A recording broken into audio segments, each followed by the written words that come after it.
The last thing I expected to hear that night was my wife saying I no longer belonged in my own home. The words didn't come with shouting or drama. They came quietly, almost calmly, like she was discussing the weather, and that calmness was what made everything inside me stop. My name is Daniel Hayes, and for 7 years I believed I had built a life that couldn't break so easily. A steady job as a systems engineer in Chicago, a modest house in the suburbs, and a marriage with Emily that once felt like the safest place in the world. But that night something in her eyes told me I was already living in a story where the ending had been written without me. We were sitting across from each other at the dining table, the same table we had shared thousands of meals at, yet it felt unfamiliar, like I had walked into someone else's memory, and Emily barely looked up from her glass when she said it. "I don't think this works anymore.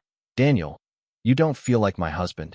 Not really. And I remember how the fork in my hand just froze halfway to the plate, because there was no argument before it, no warning, just a line drawn in the air that I suddenly couldn't cross. The room was warm, the lights soft, the kind of normal evening that should have meant nothing was wrong. Yet every detail felt sharpened, the faint hum of the refrigerator, the ticking clock above the counter, even the way she adjusted her sleeve like she had already mentally left the room. I asked her what she meant, trying to keep my voice steady, but before she could answer, the front door opened, and Mark Turner walked in like he belonged there more than I did. I knew Mark for over a decade, my best friend, the guy I trusted with everything I never questioned. But the way Emily looked at him in that moment wasn't new or surprised. It was familiar, practiced, like a conversation they had already finished long before I entered it.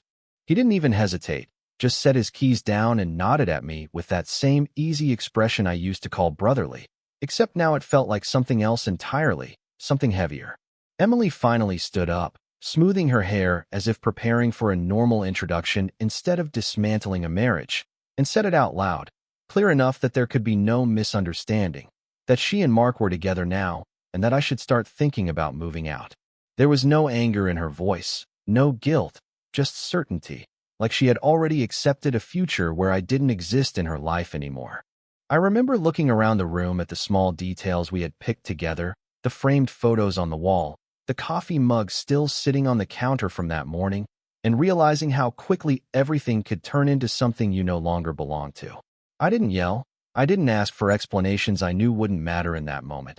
I just sat there for a few seconds longer than I should have, trying to find something in her face that still looked like the woman I married. But it wasn't there anymore. And that was when I understood the night wasn't about a fight or a misunderstanding. It was about replacement, clean and simple. And I had already been replaced before the conversation even started. After he stepped into the room, everything changed shape without anyone saying another word. And I remember sitting there trying to understand how a place that used to feel like home could suddenly feel like a staged scene where I was no longer part of the script. Emily did not look at me the way she used to, not even for a second. And Mark Turner stayed unusually comfortable, as if silence like this was something he had already rehearsed. I slowly placed my fork down because suddenly eating felt like something from a different life, and I could hear my own breathing louder than anything else in the room.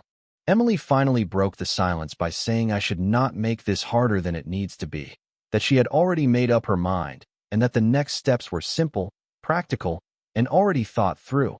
As if removing me from her life was a scheduling issue instead of something that once carried years of shared history.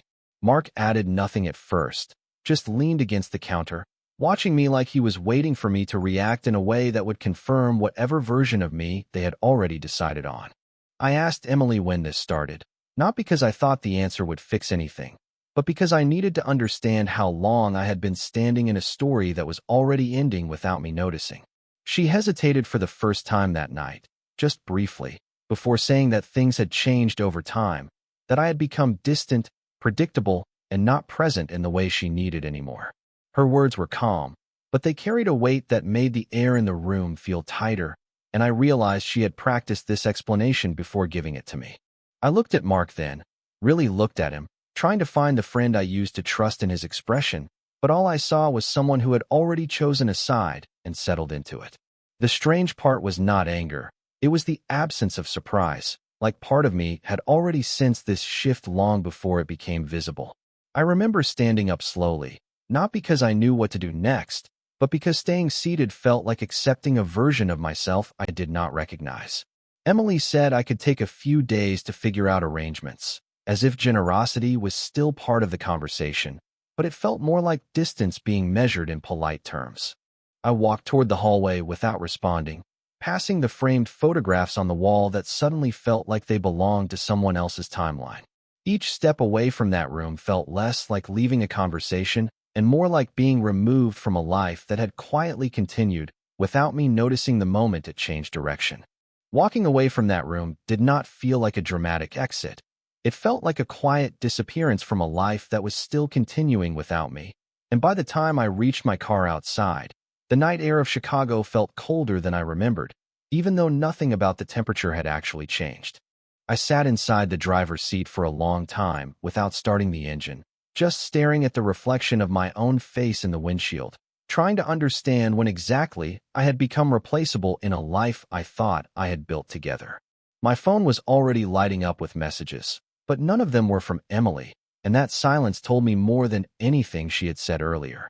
There were practical thoughts trying to surface, places to stay, things to pack, accounts to check, but they all felt distant, like someone else was supposed to handle them on my behalf. When I finally drove, I did not go far, just far enough to feel like I was no longer within reach of that house, ending up in a small motel off the interstate where the sign flickered in uneven rhythm and the parking lot was almost empty. The room was simple, beige walls, thin curtains, a bed that looked untouched for most of the day, and I remember sitting on the edge of it with my hands resting still because movement felt unnecessary, as if the world had temporarily paused around me. I thought about calling someone, maybe a friend, maybe even Mark at first out of habit, but the thought stopped as soon as it formed because I realized there was nothing I could say that would make sense of what had just happened. Instead, I opened my phone and scrolled through messages from Emily over the past few weeks, small conversations about groceries, schedules, dinner plans, all of them ordinary on the surface, but now they felt like pieces of a puzzle I had failed to recognize while it was still forming. Somewhere in those messages, I started noticing the absence of warmth, not in what was said, but in what was no longer there, the missing questions, the shortened replies, the increasing distance disguised as routine. I leaned back against the wall and closed my eyes, replaying the moment Mark walked into the house, trying to find a version of events where I had missed something obvious, but every replay led back to the same conclusion that I had been outside of something long before I was told it out loud. Hours passed without sleep, and the only sound in the room was the faint hum of the heater turning on and off, as if even the space itself could not decide whether to stay active or rest. At some point, I realized I was not waiting for things to make sense anymore. I was waiting for the feeling inside me to change, but it did not. It only settled deeper into a quiet certainty that whatever I had thought my life was, it had already shifted into something I had not been included in building. I did not sleep that night, not because I was trying to stay awake, but because my mind refused to settle into anything resembling rest, as if my thoughts had lost their ability to slow down. The motel room stayed the same, unchanged, with its dim light and thin curtains, but I started noticing small details I had ignored before, like the faint stain on the carpet near the window or the way the heater clicked too loudly every time it turned on. Around early morning, when the sky outside had just begun to shift from black to a dull gray, my phone finally lit up again, and this time it was Emily calling. I stared at the screen for a few seconds without answering, not because I was angry, but because I did not know which version of myself was supposed to speak if I picked up. Eventually I answered, and her voice came through calm, controlled, almost rehearsed, asking where I was and if I had thought about what we discussed last night. There was no apology, no hesitation, only structure, like the conversation had already been organized into outcomes. I told her I was at a motel, and there was a brief pause, not of concern, but of confirmation, like she expected that answer to fit into something she had already planned. She said Mark had helped her move a few things around the house, that it would be better if I collected the rest of my belongings later in the week when things were less emotional. The way she said emotional made it sound like something inconvenient rather than something real. After the call ended, I sat there holding the phone in my hand long after the screen went dark, replaying her tone more than her words, because the tone carried more truth than anything she had actually said. I started thinking back to small moments over the past months. Times when she stayed late at work without explanation. Times when Mark's name came up casually in conversation more often than it should have. Times when I dismissed silence as routine instead of reading it as distance. The more I thought about it, the more those moments stopped feeling random and started forming a pattern I had simply failed to recognize. By mid-morning, I drove to a nearby diner without really deciding to, just following habit more than intention, and sat in a corner booth where the coffee was already lukewarm by the time it reached the table. I watched people come and go, ordinary conversations, ordinary mornings, and I realized how quickly life could continue for everyone else while yours quietly stopped making sense. My phone buzzed again once, a message from Mark this time, short and unnecessary, saying he hoped I was doing okay and that he did not want things to be complicated. I did not reply. Instead, I placed the phone face down on the table and focused on the sound of the diner around me, trying to understand how I had been part of a story where the ending was already decided long before I was told it had begun. By the time I left the diner, the sky had fully shifted into a dull morning gray that made everything outside look slightly unfinished, like the world itself had not decided how to continue the day. I drove without a destination for a while, following streets I did not need, passing intersections I barely noticed, until eventually I ended up near the neighborhood where Emily and I used to live together. I told myself I was not going there, but the car turned anyway, as if memory had more control than intention. When I parked a few houses down from our street, I could already see movement around the home I once considered mine, small signs that life had resumed inside without me. Mark's car was there, parked closer than it should have been, and seeing it felt less like surprise and more like confirmation of something I had already started accepting in pieces. I stayed in the car for several minutes, watching through the windshield as curtains shifted and shadows moved inside. Ordinary domestic motion that used to belong to my routine but now felt distant, like observing a life I had already been removed from. At one point, Emily stepped briefly into view near the front window, holding a coffee mug, speaking to someone I could not see, and the comfort in her posture was unfamiliar in a way that made it harder to look away. I did not get out of the car. Instead, I just watched long enough to understand that my absence had already been filled with something that functioned without hesitation or confusion. After a while, I drove away again, not fast, not slow, just steadily, as if speed no longer mattered. I ended up pulling over near a small park a few miles away, where there were empty benches and trees that moved slightly in the wind, and I sat there trying to separate what I felt from what I understood. It was not anger that stood out the most, and it was not sadness either. It was the strange realization that everything had continued in my absence without breaking, without hesitation, without needing me to remain part of it. I thought about the years with Emily, the routines that once felt permanent, the assumption that shared time automatically meant shared direction, and I realized none of those things had ever guaranteed permanence. My phone stayed silent during that entire time, and the silence itself started to feel like a response, like even the need to explain had already passed. As the afternoon light slowly shifted through the trees, I understood something I had not been willing to admit before, that I was no longer inside the life I had been trying to make sense of. I was only looking at it from a distance that kept growing the longer I stayed still. The next morning felt less like a new beginning and more like a continuation of the same suspended moment I had been living in since leaving the house, as if time itself had stopped trying to organize itself properly around me. I stayed at the park longer than I intended, watching people pass through with their own destinations, their own conversations, their own certainty, and I realized how strange it was to feel invisible in a world that was still actively moving forward. Eventually, I drove back toward the city, not to any place in particular, but because sitting still had started to feel heavier than motion. I ended up near my office building in downtown Chicago, though I did not go inside at first, just sat in the car across the street and looked at the glass exterior reflecting fragments of the morning sky. That building used to represent routine, structure, control, all the things I thought defined stability, but now it just looked like something I used to belong to. My phone buzzed again while I was sitting there, and this time it was a message from an unknown number, brief and direct, asking if I had time to talk about logistics and next steps. I did not need a name to understand what it referred to. It felt clinical, detached, Like even the aftermath of my life had already been organized into categories that did not require my emotional input. I finally went inside the building after sitting there for almost an hour, passing through security, greeting people I recognized but did not feel recognized by in return. At my desk, nothing looked different. The same monitor, the same chair, the same files waiting to be opened, yet everything felt displaced, like I had stepped into a version of my own life that had been paused without my permission. I tried to focus on work, opening documents, reading lines of code, but every few minutes my attention drifted back to what was happening outside of that building, to the house, to Emily, to Mark, and to the quiet certainty that I had been removed from something without witnessing the exact moment it happened.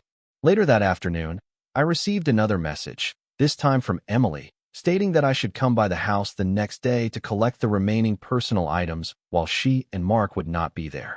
The wording was polite, almost considerate, but it carried a finality that made it clear there was nothing left to discuss in the way I once understood conversations to work. I read it several times without replying, not because I was deciding what to say, but because I was trying to understand why nothing inside me reacted the way I expected it to. There was no urgency, no attempt to argue, no need to reclaim anything in that moment. Only a growing awareness that the structure I had once called my life had already moved forward without waiting for my approval, and I was now simply being informed of its remaining procedures.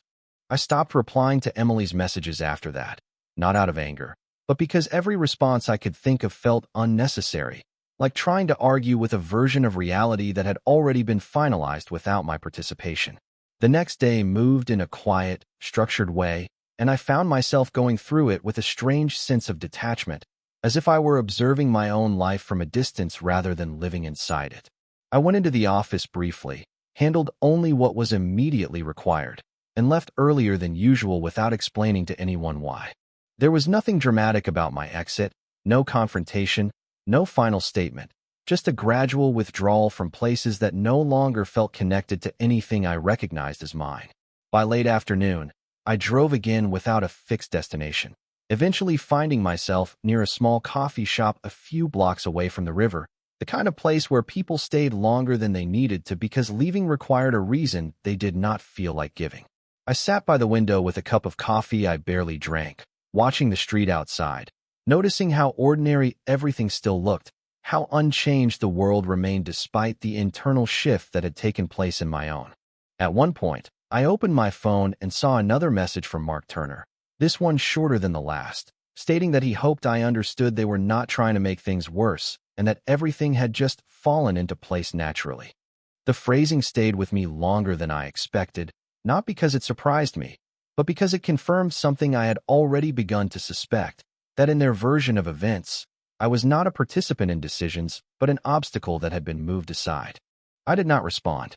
Instead, I placed the phone face down on the table and focused on the sound of the coffee shop around me. The low conversations, the clinking cups, the distant hum of traffic, all of it continuing without interruption as if nothing significant had changed anywhere except inside my own perception. I thought back to Emily's calm voice, to Mark's effortless presence, to the way the house had already adjusted itself around my absence before I even understood I had been removed from it. And I realized that the most unsettling part was not the loss itself, but the speed at which life reorganized without resistance. As I sat there, I understood something quietly and without emotion, that I was no longer trying to reclaim a place in that story.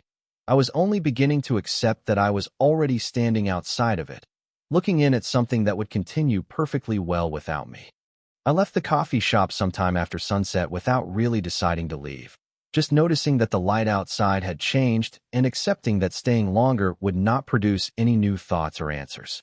The city felt quieter than usual, or maybe I was simply no longer filtering it through the same sense of familiarity I used to carry. I drove without music, without navigation, letting the streets guide themselves into intersections I did not care to name, until I ended up parked near the river where the city lights reflected in broken lines across the water. I stayed there with the engine off, hands resting on the steering wheel, not thinking about where to go next, because for the first time that question did not feel urgent. It was there, in that stillness, that I realized something had shifted beyond the immediate situation with Emily and Mark, something more structural inside my understanding of how relationships were supposed to hold together. I had spent years believing that shared history created permanence, that time invested meant stability, but what I had experienced over the past days contradicted that completely. None of it had required my agreement to continue or my presence to function. The realization did not arrive as emotion. It arrived as clarity, simple and uncomfortable, that my role in that life had been reduced long before I was told it out loud. I thought about the house again, not as a place of memory, but as a system that had already adapted to a new configuration, and I understood that what I had interpreted as sudden replacement had likely been a gradual process I had simply not been included in observing. My phone remained silent during all of this, and I noticed that silence no longer felt like waiting. It felt like confirmation. After a while, I started the car again and drove back toward the city center, not because I had decided anything, but because remaining still had stopped feeling meaningful. I passed familiar streets, buildings I used to recognize without effort, and I realized how quickly recognition fades when it is no longer reinforced by belonging. When I finally stopped again outside my apartment, I sat in the car for several minutes before getting out, looking up at the windows above and understanding that even the idea of returning to something unchanged was no longer part of my reality. There was no anger guiding me, no urgency pushing me forward, only a quiet acceptance that whatever I thought I was returning to no longer existed in the way I remembered it, and that the only thing left was deciding how to exist in the space that remained afterward. By the time I reached my apartment that night, the city had already shifted into its late rhythm, the kind where lights blur slightly through windows and every sound feels farther away than it should. I stayed in the car longer than necessary, not because I was avoiding going inside, but because I was aware that stepping out would make the situation feel more final than it already was. Eventually I did, moving slowly, carrying nothing with me except the awareness that nothing inside this place would feel the same anymore. The apartment was quiet, untouched, and yet it no longer felt like a space that belonged to a shared life, only a space that still physically contained traces of one. I did not unpack anything, did not change anything, just stood in the middle of the room for a long time, letting the silence settle properly so I could understand its shape. There were no more messages from Emily, no more updates from Mark, only the absence of communication that had slowly become normal. At some point, I sat down near the window and looked out at the city below, thinking not about what had happened, but about how quickly meaning can be reassigned to places and people without your permission. I realized that what I had been chasing for days was not explanation, but continuity, the idea that something familiar might still exist if I looked at it from the right angle long enough. But nothing about it was waiting to be recovered anymore. Everything had already moved forward in its own direction without hesitation, including me. And in that quiet realization, there was no collapse, no dramatic conclusion, only a steady acceptance that the life I thought I was trying to return to had already become something I could only observe from distance, not re-enter. If you have followed this story until this point, I want to ask you something simple. What would you have done if you were in my place? Would you have tried to fight for answers? Or would you have accepted the silence the same way I did? And if you have ever experienced a moment where life continued without you in it, share your thoughts in the comments below because I would genuinely like to understand different perspectives. And if you find stories like this meaningful, consider subscribing to the channel so you do not miss what comes next, because sometimes the quietest moments reveal the most about who we are when everything familiar is no longer standing beside us.